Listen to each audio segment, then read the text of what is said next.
नाशिक पश्चिम विधानसभेच्या कार्यसम्राट आमदार सीमाताई हिरे यांच्या आमदार विकास निधीतून तब्बल 2.5 कोटी रुपये खर्चून गंगापूर येथील श्री सोमेश्वर महादेव मंदिर देवस्थान परिसरातील सिमेंट कॉन्क्रीट रस्ता बांधकामाचा भूमिपूजन सोहळा आज सकाळी ब्रह्मवृंदांच्या मैत्रोत्सवात विधिवत पूजन करून श्री सोमेश्वर महादेव मंदिराचे ट्रस्टी, लोकप्रतिनिधी आणि ग्रामस्थांच्या हस्ते श्रीफळ वाढवून तसेच कुदळ मारून धार्मिक वातावरणात मोठ्या उत्साहात संपन्न झाला। श्री सोमेश्वर महादेव मंदिर ट्रस्ट पदाधिकाऱ्यांच्या वतीने आमदार सीमाताई हिरे यांच्यासह उपस्थित सर्व मान्यवरांचा यथोचित सत्कार करण्यात आला।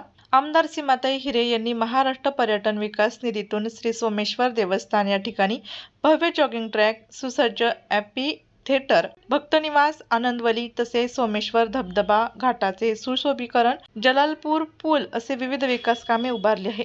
या प्रसंगी उपस्थित मान्यवरांनी आमदार सीमाताई हिरे यांच्या विकास कार्याचे कौतुक व्यक्त केले। ताईंच्या निधीमधनं जो सोमेश्वर महादेव मंदिर आहे त्या ठिकाणी काँक्रीटचं उद्घाटन झालेलं आहे असं मी जाहीर पण करते। या ठिकाणी ताई अतिशय चांगल्या पद्धतीने आपलं काम होत आहे, कारण आपल्या नाशिक शहरामध्ये जर महापौर आपले जर आमदार जर करत असेल काम तर एक नंबर आपल्या कार्यसम्राट सीमाताई यांचं नाव लौकिक आहे या ठिकाणी।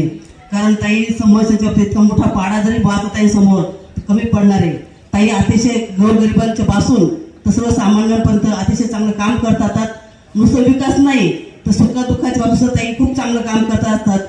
कारण मागे एका बालकाच्या घशामध्ये नाणं अटकलं होतं, ताईने तात्काळ त्या ठिकाणी जाऊन त्या बालकाचा जीव वाचवला। ताई त्याबद्दल तुमचं धन्यवाद देईन। महादेव मंदिर येथे रस्ता काँक्रीटीकरण भूमिपूजन सोहळ्यासाठी खूप अतिशय छान गोष्ट आहे। ताईंचे बरेच कामं या पश्चिम भागामध्ये भरपूर विकास कामे होत आहेत, तर असेच कामे होत राहू ताई। त्याचबरोबर काही आमच्या समस्या असतील आपण भेटून, आमच्याबरोबर पण तुम्ही भेटून काही असेल ते आपण सगळे कामं मिळून सगळे करू।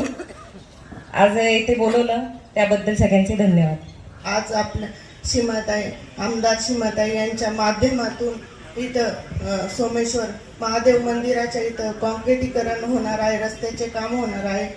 त्याबद्दल मी ताईंचं खूप खूप अभिनंदन करते आणि ताईंचे खूप चांगले कामं आहे। असेच ताईंचे कामं पुढे पण चालू द्या। पुढच्या चालवाटीसाठी मी त्यांना शुभेच्छा देते आणि थांबते। जय श्रीराम। मी या ठिकाणी एक चांगला असा उपक्रम, चांगला असा कार्यक्रम हाती घेतलेला आहे। मी आता सुरुवातीला पास्तर सांगितल्याप्रमाणे अनेक लोकांना अक्षरशः अनेक लोकांना म्हणण्यापेक्षा दादांना मलाच आता जास्त जाणवायला लागलं। संतुदादा आणि मी ज्यावेळेस यायचं त्याच्यावर चढायचं म्हणजे असं टप्प्याटप्प्याने चढायचं असे आम्हाला जाणवायचं। आणि म्हणून मधल्या काळामध्ये आम्ही भावना विनंती केली, ताईंना विनंती केली की तुला काही करता येईल का काम। हा जो प्रस्ताव आहे तो निश्चितपणे चांगला आहे, कारण उतार कमी होईल, सर्वसामान्य माणसाला, नागरिकांना यायला जायला अत्यंत चांगलं होईल। या ठिकाणी निश्चितपणे ताईंचे आभार मानतो। शासनाच्या वतीने त्यांनी या ठिकाणी चांगला असा निधी आणून दिलेला आहे। वरही गार्डनमध्ये काम केलेलं आहे, तेही लोकांसाठी जर खुलं केलं तर निश्चितपणे त्याचा एक चांगला असा उपयोग या नाशिक परिसरातल्या लोकांना होईल। याही कामाबद्दल मी आपले मनापासून आभार मानतो।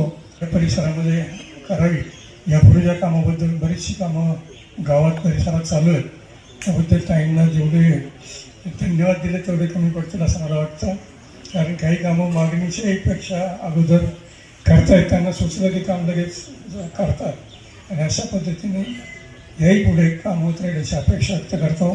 पुनश्च एकदा आपल्या सर्वांचे आभार। आमदार सीमाताई हिरे यांनी विकास कामाची माहिती देत सर्वांना वृक्षारोपण कार्यक्रम, मतदार यादी निरीक्षण तसेच आगामी कुंभमेळ्याच्या पार्श्वभूमीवर सहभागी होण्याचे आवाहन केले।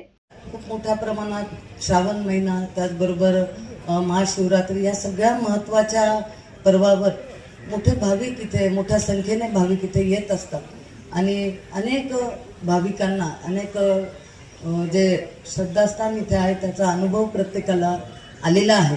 त्यामुळे या रस्त्याचं जे महत्त्वाचा रस्ता आहे त्याचं कॉन्क्रीटीकरण करणं हे गरजेचं होतं, कारण आपण आता बघतो की बऱ्याच ठिकाणी खालीवर असा रस्ता खचलेला आहे आणि जे ज्येष्ठ नागरिक किंवा वयोवृद्ध लोक, महिला ज्या येतात त्यांना बऱ्याच वेळा अडखळायला होतं। त्यामुळे या रस्त्याचं कॉन्क्रीटीकरण करण्याचं ठरवलेलं आहे।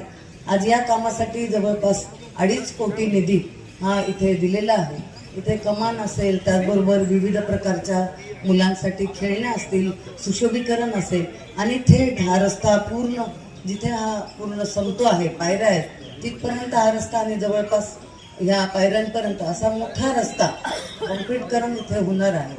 महाशिवरात्रच नाही किंवा श्रावणच नाही, परंतु इतरही वेळेस मोठ्या संख्येने भाविक इथे येत असतात. आणि आज इथे फक्त सोमेश्वर नाही, परंतु बालाजी मंदिर आहे, नवशा गणपती आहे, अशा मोठ्या प्रमाणात जे आपल्या सगळ्यांचे श्रद्धास्थान आहे ते या गंगापूर रोडवर आहे. त्यामुळे प्रत्येक ठिकाणी मोठ्या स्वरूपात काही ना काही कामं आज निघालेले आपल्याला दिसतात. आज अण्णांनी त्यांच्या भाषणामध्ये बऱ्याच गोष्टी सांगितल्या. पूर्ण सोमेश्वराचं सुशोभीकरण, त्याचबरोबर विकास कामं हे त्यांनी आणायचं इथे ठरवलेलं होतं. परंतु जे काय निधी आपल्याकडे येतो त्यात महत्त्वाची कामं जी करता येतील त्यात आपण करण्याचा प्रयत्न करत असतो. तुम्ही बघत असाल की तुमच्या समोरच एमपी थिएटर म्हणतो, तर एमपी थिएटर आपण गेल्या काही वर्षापूर्वी बनवलं आणि मी सहज एकदा सकाळी लवकर आले की नक्की याचा उपयोग होतोय का. तर मी ज्या वेळेला इथे 6:30 वाजता आले त्यावेळेला खूप युवक हे इथे व्यायाम करण्यासाठी येतात, योगा असतो, त्यांचं मेडिटेशन असतं आणि खूप चांगला उपयोग. जर तुम्ही कोणी सकाळी 6:30च्या दरम्यान आले तर तुम्हाला बघेल की चांगली युवकांची संख्या इथे या एमपी थिएटरचा उपयोग करत आहे. आपण आल्या आल्या गेटमधून एंट्रन्समध्ये आपल्याला डावीकडे जॉगिंग ट्रॅक झाडांमधून केलेला दिसतोय, त्याचबरोबर सायकल ट्रॅक केलेला आहे. आणि मगच अण्णांनी त्याचा देखील उल्लेख केला की या ट्रॅकचा अजून काही कामं बाकी आहेत किंवा अजून पाहिजे तसं त्यात काही कामं करून नक्कीच त्याचा उपयोग चांगला होईल. त्याच्याही पुढे खूप मोठी वनसंपदा तिथे आहे, त्यामुळे त्याच्यात चांगल्या अजून सुधारणा करून एक चांगलं उद्यान, त्याचबरोबर जॉगिंग ट्रॅक हा त्या परिसरात तयार होईल आणि खूप चांगलं असं तिथे उपयोग लोकांना होणार आहे. तिथे पोलीस स्टेशनचं सुद्धा रिझर्वेशन आहे आणि त्यामुळे पुढील काळात आपल्याला गंगापूर पोलीस स्टेशनची इमारत देखील तिथे बांधायची आहे. तसा प्रस्ताव आपण शासनाकडे सुद्धा गंगापूर पोलीस स्टेशनचा दिलेला आहे. आज या परिसरात आपण बघत आहोत की पुढे गेल्यानंतर सिंहस्थाच्या कामांमध्ये गोदावरी घाट सुशोभीकरण करणं हे खूप मोठं काम होतं आणि त्यामुळे त्या कामामध्ये आम्हाला सहज लक्षात आलं की सगळ्या सिंहस्थात येणाऱ्या भाविकांना सगळ्यांना गोदावरी नदीपर्यंत जायचं, तेवढी वाहतूक, तेवढा तिथे ताण हे करण्यापेक्षा जर आपल्या जवळच सोमेश्वर जवळ जर घाट सुशोभित केला तर नक्की भाविकांना खूप चांगली सोय होईल. प्रत्येकाला तिथे जाण्यापेक्षा काही गर्दी सुद्धा डायव्हर्ट होईल. याकरता आपण जवळच सोमेश्वर धबधब्याजवळ जवळपास 70 कोटी रुपये खर्चवून तिथे घाट सुशोभीकरण हे आपल्या सिंहस्थाच्या कामातून सुरू आहे. आपण कधीही जाऊन पाहिलं तर अतिशय सुंदर अशा पायऱ्या तिथे बनवणं चालू आहे. त्याला जोडून जो पूल जलालपूरला जोडलेला आहे त्या पुलाचं काम यापूर्वीच आपण केलेलं आहे आणि पूर्ण जलालपूर सुद्धा कॉन्क्रीटकरण आपण यापूर्वीच केलेलं आहे. त्यामुळे या फक्त या परिसरात म्हणजे प्रभाघाटमध्ये तर खूप कामं झाले, परंतु फक्त या परिसरात जर सांगायचं झालं तर जॉगिंग ट्रॅक आहेत, एम्पी थिएटर आहे, या रस्त्याचं कॉन्क्रीटकरण आहे, त्याचबरोबर पूल आहे, सोमेश्वर घाटाचं सुशोभीकरण आहे आणि बालाजी मंदिर इथे भक्त निवास हे सुद्धा बांधलेलं आहे. त्यामुळे मोठ्या स्वरूपात या भागात कामं ही संपन्न झालेली आहेत. आपल्या शासनाकडून पर्यटन निधी, त्याचबरोबर बांधकाम, इथून जो निधी मिळेल तो जास्तीत जास्त आणून आपण पूर्णपणे हा परिसर सुशोभीकरण करण्याचा नेहमीच प्रयत्न करत आहोत. मला सांगायला आनंद वाटतो की जवळपास आतमध्ये खूप मोठ्या प्रमाणात सभागृह असतील, सभामंडप असतील, मंदिरांचे सभामंडप असतील, हे सगळे बांधलेले आहेत आणि पुढच्याही काळात म्हणजे आता जो काय निधी मिळेल त्यामध्ये सुद्धा जवळपास 3 ते 4 म्हणजे प्रवीण पाटील यांनी सुचवलेलं मरीमाता मंदिर, मला वाटतं त्या कालिका माता मंदिर, या मंदिराचा सभामंडप आपल्याला पुढच्या काळात बांधायचा आहे. त्याचबरोबर शंकराचं मंदिर आहे मते पार्कमध्ये, त्या मंदिराचं आपल्याला सभामंडप बांधायचं. असं पुढच्या काळात देखील या प्रभागामध्ये 3 ते 4 सभामंडप मोठ्या स्वरूपात आपल्याला करायचे आहे.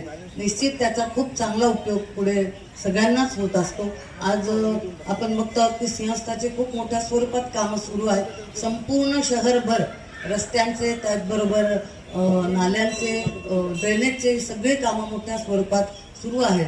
बऱ्याच लोकांच्या आपल्यापर्यंत तक्रारीही येतात की आम्हाला खूप त्रास होतोय किंवा खड्डे झालेत, ॲक्सिडेंट होतात, अशा बऱ्याच तक्रारी येतात. परंतु मी बऱ्याच जणांना समजावून सांगत असते की आपण घरात साधं पेंटिंगचं काम काढलं तरी आपल्याला किती त्रास होतो. छोटं घर असो मोठं असो, रंगाचं काम काढल्यानंतर आपल्याला खूप त्रास होतो.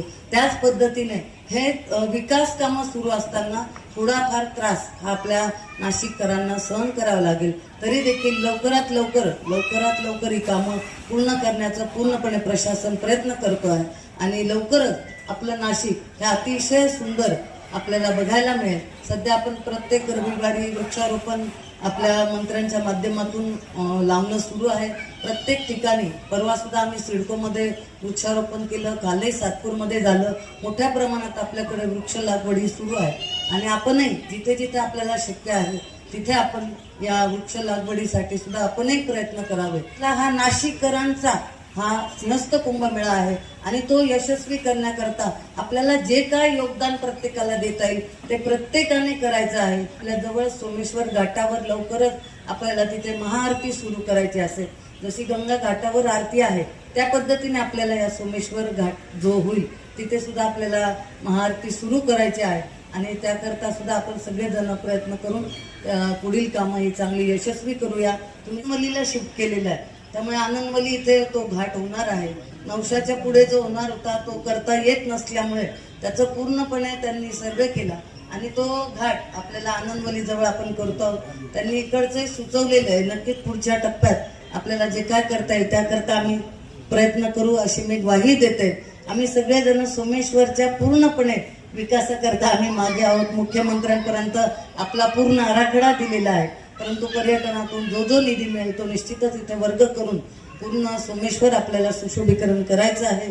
याकरता आम्ही स्वतः जातीने लक्ष घालू अशी मी आपल्याला सगळ्यांना सूचना देते. आज इथे सगळेजण उपस्थित राहिले त्याबद्दल सगळ्यांचं मनापासून आभार मानते. धन्यवाद. जय हिंद, जय महाराष्ट्र, जय भारत, जय श्रीराम.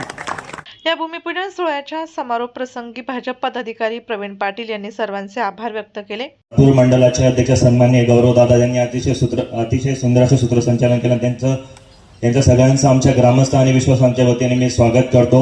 सर्वप्रथम ताई, आमच्या ग्रामस्थ आणि सोमेश्वर विश्वासांच्या वतीने अतिशय मोठी दरवळ असणारी देवस्थान आहे सोमेश्वर आणि इतकं मोठं काम आपण आम्हाला मंजूर करून दिलं तर प्रथम आम्ही आमच्या विश्वासांच्या वतीने आमच्या ग्रामस्थांच्या वतीने आपले आभार मानतो. नाशिक पश्चिम मतदारसंघाचा विचार केला अतिशय जवळजवळ कामं ताईंनी इथे आपल्या मतदारसंघामध्ये केले. त्याचाच एक भाग म्हणजे आपला प्रभाग घाटमध्ये कामाची लिस्ट ताईंनी इतक्यात वाचून दाखवली. त्याच विकास कामाच्या जोरावर आम्ही नुकताच पार पडलेल्या नाशिक महानगरपालिकेच्या प्रभाग घाटमधून आम्ही 4 उमेदवार उभं होतो आणि आपला हा काही लोक म्हणायचा हा कसला बालेकिल्ला, पण हा भारतीय जनता पार्टीचा बालेकिल्ला झाला आहे. आपल्या भारतीय जनता पार्टीच्या 3 नगरसेवका निवडून आल्या. माझ्यासारख्या सर्वसामान्य कार्यकर्ता, कुठलाही राजकीय वारसा नसलेल्या सर्वसामान्य घरातून आलेल्या माणसाच्या मागे उभं राहून माझ्यासारख्या कार्यकर्त्याला 8,000 मतदान हे इथून मिळालं. हे सगळं श्रेय सीमाताईंना जातं. मी सर्वप्रथम ताई तुमचे आभार मानतो की आमच्या सर्वांना तुम्ही एवढी मोठी कामं उपलब्ध करून दिली आणि अनेक साऱ्या गोष्टी बोलण्यासारख्या आहेत. ताईंनी सांगितल्याप्रमाणे SIRचं काम, प्रभाग आजचा विचार केला तर आम्ही SIRचं कॅम्प इथे देनापाटीमध्ये चालू होता. दुसरा कॅम्प हा आपल्या आनंदवती शाळेत देखील चालू आहे. तर आपण सर्वांनी याचं, कारण की आपलं मतदान खूप हक्काचं आहे, कारण की काही कमी मतांनी मी राहून गेलोय, त्याची खंत अजून सर्वांना आहे. तर ही खंत पुढच्या वेळेस आपण भरूनच काढू ही सगळ्यांना विनंती करतो. ताई पुन्हा एकदा सर्वांचे आभार मानतो की आपण इतकं मोठं काम उपलब्ध करून दिलं. या भूमिपूजन सोहळ्यानिमित्त भाजप नेते महेश शिरे, नगरसेविका उषाताई बेंडकुळी, अनिता शिंदे, कविता लोखंडे, मंडलाध्यक्ष गौरव बोडके, श्री सोमेश्वर महादेव मंदिराचे ट्रस्टी मुरलीधर पाटील, भगवान काकड, रोहिणीताई नयाडू, कविता गायकवाड, संतू पाटील, निलेश जोशी, प्रवीण पाटील, नारायण जाधव, शिवाजी पाटील, दशरथ लोखंडे, हिरामण बेंडकुळी, महेंद्र शिंदे, दादा आरोटे, अशोक जाधव, सागर निकळस, शुभम चिखले, सुनील मेहत्रे, निलेश सोनार, अहिल्या डोंगरे, सरपंच डंबळे, ऋषी पाटील, हेमंत नागरे, शरद बेंडकुळी, अमित कोथमिरे, दत्ता पाटील, शिवाजी शहाणे, सतीश घैसास आदी असंख्य भाजप पदाधिकारी कार्यकर्ते मोठ्या संख्येने उपस्थित होते.